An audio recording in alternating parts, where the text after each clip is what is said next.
The fierce urgency of now. We borrow Martin Luther King's term to describe the need for Social Security 2100, a sacred trust. In legislative parlance, this bill is called H.R. 5723. But that isn't, nor is this legislation about parlance. It's about kitchen table discussions which directly impact people's lives where it counts the most. Their pocketbooks and their desire for a secure future. Who is this bill about? It's about your parents, your brothers, your sisters, your aunts, your uncles, your co-workers, your neighbors. To be sure, this bill is a first step. It's an enormous and important step for those who need it the most and whose very security and livelihood hang in the balance, waiting for this Congress to act. And while I may have preferred a more comprehensive bill, we must not let the perfect, as the saying goes, become the enemy of the good. The time to act is now. Social Security, as everyone knows, is the nation's #1 insurance program and impacts every American. Here's the reality. Social Security benefits have not been expanded in over 50 years. Let me repeat that. In over 50 years, Congress, through Democratic and Republican administrations, has not expanded Social Security. 5 million seniors are living in poverty in the wealthiest nation in the world. Let's be clear. This is not something that the president can do through executive order or something that the Supreme Court will adjudicate. It's the responsibility of the Congress, and that responsibility starts with this committee, and the time to act is now. It's beyond me how any member can look your family member, your neighbors, the people you worship with, your co-workers.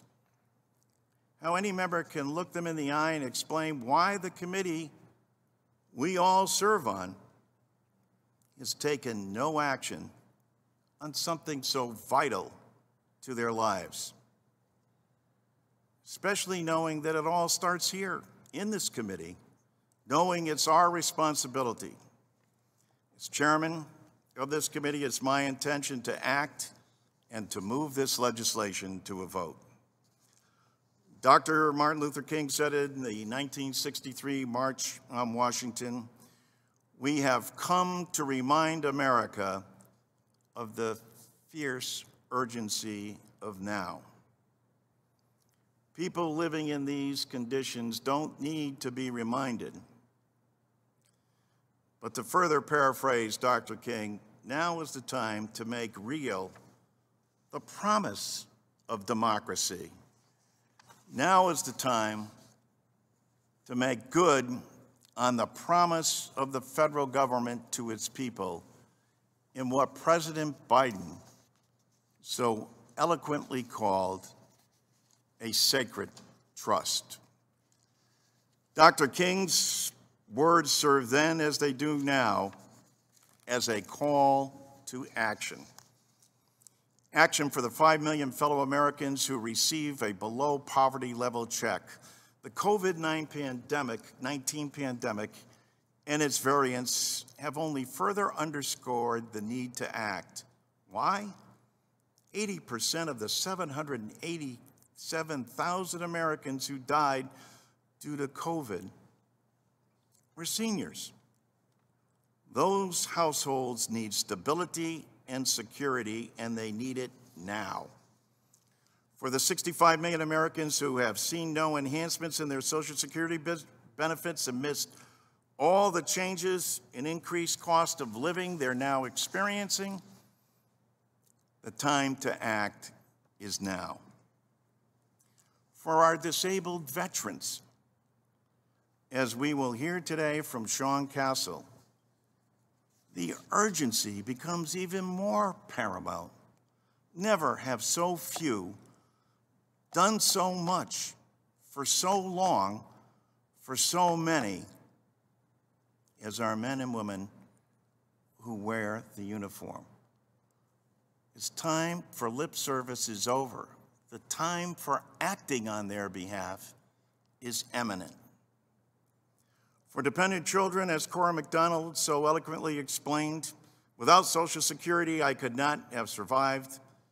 I would have been homeless and unable to provide for my young son and his medical conditions. Let's be honest. This is beyond urgent. This is shameful. Shameful. Dr. King reminds us this is not the time for the tranquilizing drug of gradualism. Tranquilizing drug of gradualism. It's time to act. It's time for this committee and this Congress to vote. 39 years ago, Congress passed legislation that increased the longevity of the program, but did so by cutting benefits. And those cuts are still going into effect, as we will see this January. It's time to cast a vote on behalf of all beneficiaries, not with cuts, but with improvements to their lives. Believe me, no one is purchasing stock options with their Social Security checks. This is basic subsistence and survival. This legislation is bipartisan. Majorities of Democrats, Independents, and Republicans favor increasing benefits and oppose cuts. They also support ensuring the wealthy pay the same as everyone else, as President Biden has proposed, by lifting the cap on those who earn more than $400,000 so that Jeff Bezos and billionaires pay the same rate as average citizens.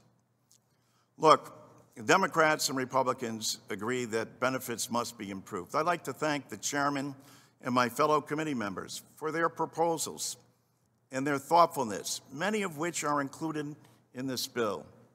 I want to commend Chairman Neal and Republican Leader Brady, Representative Sanchez, Republican Leader Reed, Brian Higgins, Vern Buchanan, Gwen Moore, Tom Rice, Lloyd Doggett, Representative Rodney Davis, Danny Davis, Brad Schneider, and others. So here we are today with a bill first submitted almost a decade ago, with a hearing leading to a markup that is critical to our fellow Americans in need. What's different? What's different is we have a president who believes Social Security is a sacred trust. A president who saw the devastation in 2008 and 2009 when people's 401ks became 101ks. He's seen the impact of this pandemic and those who have been hurt by congressional inaction. A president who knows that it's millennials who will need it more than baby boomers, whom 10,000 a day become eligible for Social Security.